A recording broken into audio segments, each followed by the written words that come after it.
Rain hammered against Kai's shoulders as he stumbled through the darkening forest.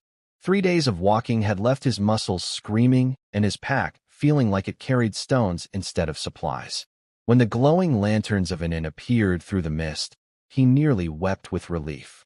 The building seemed to materialize from nowhere, a traditional wooden structure with curved eaves and paper screen windows that glowed warmly. Above the door hung a sign, "The Three Tails Inn." Kai knocked, water dripping from his hair. The door swung open to reveal a woman with striking amber eyes and long crimson hair. She wore a flowing silk robe that shimmered in the lamplight, and behind her, he glimpsed two more women, one with silver hair, another with gold. My, the red-haired woman purred, her lips curving into an amused smile. What brings a handsome traveler to our door on such a dreadful night? I need a room, Kai managed, teeth chattering. Just for one night. I can pay. Of course, darling. She stepped aside with fluid grace. I'm Akane. Those two are my sisters, Yuki and Hana. Welcome to our humble establishment. The interior was impossibly luxurious. Polished wooden floors, silk cushions, and delicate paintings adorning every wall. Warm air enveloped him immediately, carrying the scent of jasmine and something else, something wild and intoxicating. Yuki, the silver-haired beauty, brought him tea while Hana, golden and bright, prepared a bath. Their movements were synchronized, almost unnaturally graceful. As they fussed over him, Kai noticed small details, the way their eyes occasionally flashed with an inner light, how their shadows seemed to flicker with extra appendages, tails, before settling into normal shapes. You seem nervous, Akane observed, sitting closer than strangers typically would. Her fingers traced the rim of her own teacup. Have you never stayed at an inn run by three beautiful women before? It's not that, Kai said, though his pulse quickened at her proximity. This place just seems different. Different how? Hana asked, appearing at his other side. Her breath was warm against his ear. Like it's more than it appears. The three sisters exchanged glances filled with unspoken communication. Then Akane laughed, a sound like wind chimes in summer. How perceptive, she said, standing smoothly. But you're exhausted. Yuki will show you to your room. We can discuss interesting things in the morning. As Yuki led him down a corridor that seemed longer than the building's exterior would allow, Kai caught his reflection in a polished mirror. Behind him, for just a moment, he saw Yuki's reflection with 9 silver fox tails fanned out behind her. He blinked. The tails vanished. Sleep well, Yuki whispered, opening a door to a room filled with impossibly soft bedding. Tomorrow, your real journey begins. The door closed behind him with a soft click that sounded oddly like a lock engaging. Kai woke to sunlight streaming through windows that hadn't existed the night before. The room had changed. What had been a simple sleeping chamber was now an elaborate suite with multiple doors, each marked with different symbols. On the nightstand sat a breakfast tray and a note in elegant calligraphy. Choose wisely. Only one door leads to breakfast with us. The others, well, you'll see. A, Y, and H. He examined each door. The first bore a symbol of flames, the second of water, the third of wind, and the fourth of earth. No other clues. Kai chose the water door, reasoning that morning meant washing up. It opened into a bathhouse where Akane reclined in a steaming pool, her red hair floating around her like blood in water. Wrong choice, she said, smiling. But I'm not complaining about the company. This is a test. Kai asked, trying not to stare at how the water lapped at her bare shoulders. Everything here is a test, darling. She stood, water cascading down curves barely concealed by the steam. But since you're here, you might as well join me. Unless you're shy? Heat that had nothing to do with the bath flooded his face. I don't understand what's happening. Akane moved through the water toward him, predatory and beautiful. We're fox spirits, Kai, guardians of something precious. For centuries, we've waited for someone worthy. Her hand touched his chest, right over his racing heart. Someone who sees beyond illusions, who chooses with intuition rather than logic. I just picked randomly, he admitted. Did you? Her fingers traced his collarbone. Or did you sense water meant honesty, vulnerability, truth? You could have chosen fire, passion, or air, freedom, or earth, stability. But you chose water. What does that mean? That you're willing to dive deep. She stepped back, and suddenly she was fully clothed in a silk robe again. Or had she been all along? The real breakfast is through the earth door. Try again. Kai found himself back in the room, all 4 doors sealed.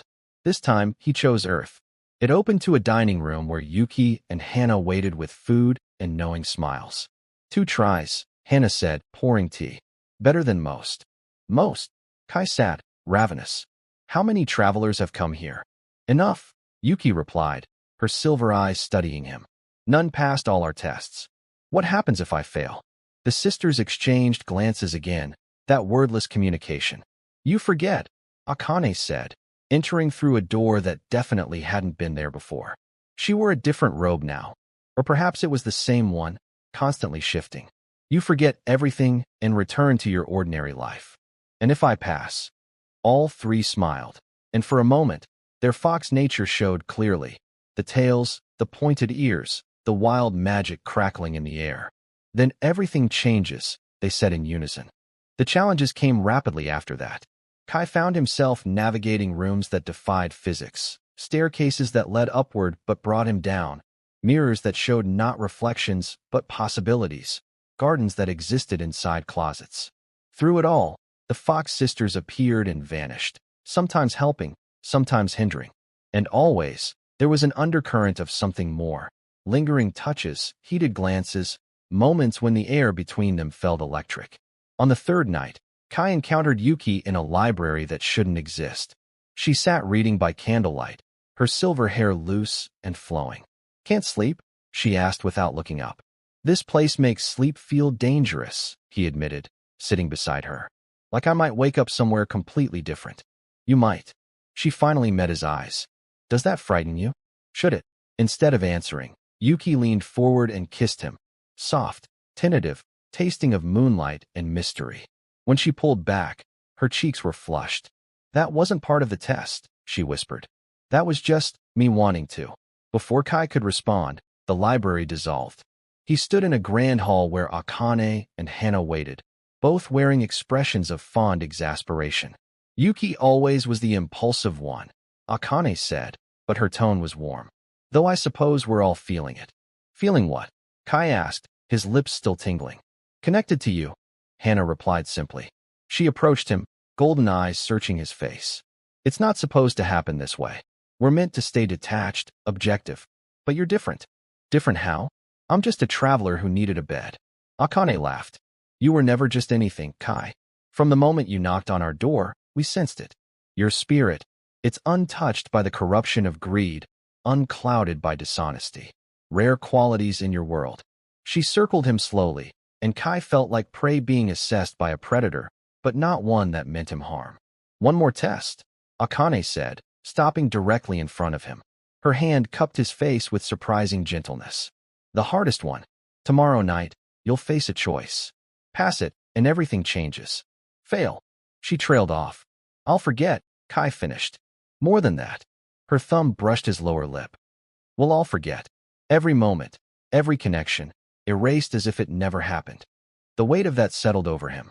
3 days in this impossible place, and already the thought of losing these memories, of losing them, felt unbearable.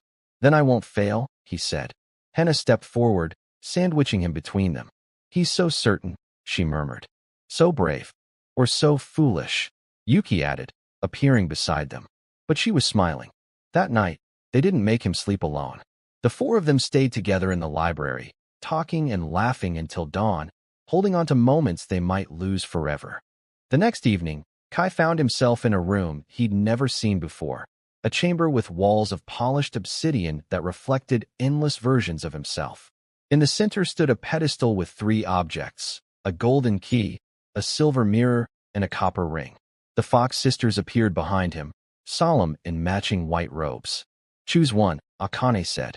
But understand, each choice reveals who you truly are. The key opens the treasure vault, Yuki explained.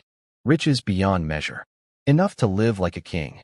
The mirror shows ultimate truth, Hana continued. Every secret of the universe, all knowledge, yours to possess. And the ring? Kai asked, studying the simple copper band. Binds you to us, Akane said quietly. Forever. You'd gain our power, our immortality, our family. But you'd give up your old life completely. No going back. Kai's hand hovered over the key first. Wealth would be practical. He'd struggled his whole life. The mirror tempted him too. Who wouldn't want ultimate knowledge? But as he looked at the copper ring, he remembered Yuki's impulsive kiss, Akane's gentle touch, Hana's bright laughter.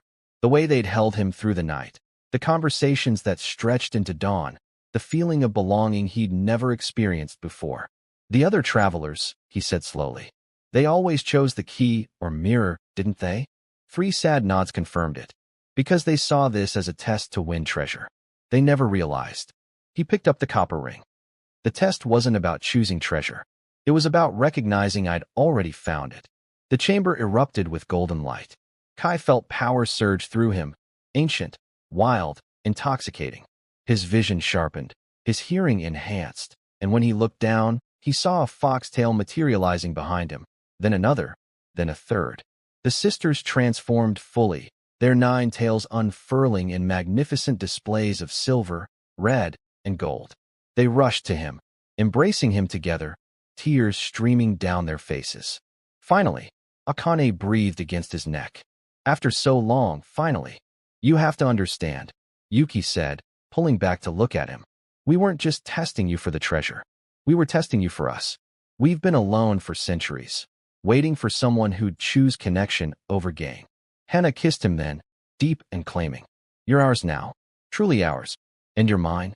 Kai asked, his new tails wrapping around them instinctively. Always were, Akane confirmed. From that first night. We just needed you to choose it. The obsidian walls fell away, revealing the true inn. Vast, magnificent, a sanctuary between worlds. Their sanctuary.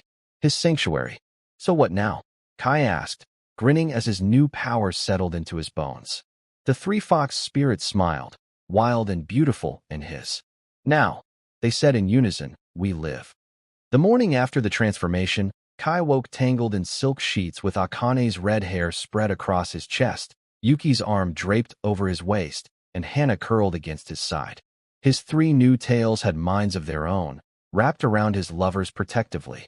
It's real, he whispered, still marveling. All of it. Did you doubt? Akane murmured, stirring. Her fingers traced patterns on his skin. Even after everything, I keep thinking I'll wake up in some ordinary inn, and this will have been a beautiful dream. Yuki propped herself up on one elbow, silver eyes sparkling with amusement and affection. You're stuck with us now, love. No escaping. Hana stretched like a cat, her golden tails fanning out. Should we show him the real treasure vault? The one with the actual gold and jewels he could have chosen. They led him through corridors that shifted and changed, finally reaching an enormous chamber filled with artifacts from 1,000 years of history. Gold coins, ancient scrolls, magical items that hummed with power. All of this, Akane gestured, was the treasure travelers sought. But it was never what mattered to us. What mattered was finding family. Yuki continued, taking his hand. Someone who saw us as more than just guardians of wealth. Who chose love over fortune. Kai pulled them close, his heart fuller than he'd ever thought possible. I was just looking for a place to sleep. And you found a home, Hana whispered, kissing his jaw. With us. The inn revealed more secrets over the following days. It existed between worlds, a way station for supernatural beings. As its new master alongside his fox wives, Kai discovered he could shape reality within its walls, travel to distant lands through enchanted doorways, and most importantly, he'd live for centuries alongside the women he loved. They showed him how to use his new powers, how to create illusions, read hearts, move between worlds. But the greatest gift wasn't the magic. It was belonging. Late one evening, all 4 of them lounged in the library where Yuki had first kissed him. Kai's head rested in Akane's lap while she stroked his hair. Hana and Yuki debated which rooms to add to the inn next, their voices a comfortable melody. Thank you, Kai said suddenly, for seeing something in me worth testing, worth keeping.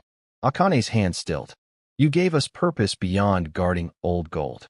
You gave us a future worth living. Besides, Yuki added with a mischievous grin, you're too adorable to let go. All earnest and brave. Thinking you were just some ordinary traveler. Extraordinary, Hana corrected, moving to kiss him softly. Always extraordinary. Outside, Travelers would continue passing by, seeking shelter from storms. Some would see only an ordinary inn. Others, those special few, might glimpse the magic beyond. But none would find what Kai found, because the Real treasure was never meant to be taken.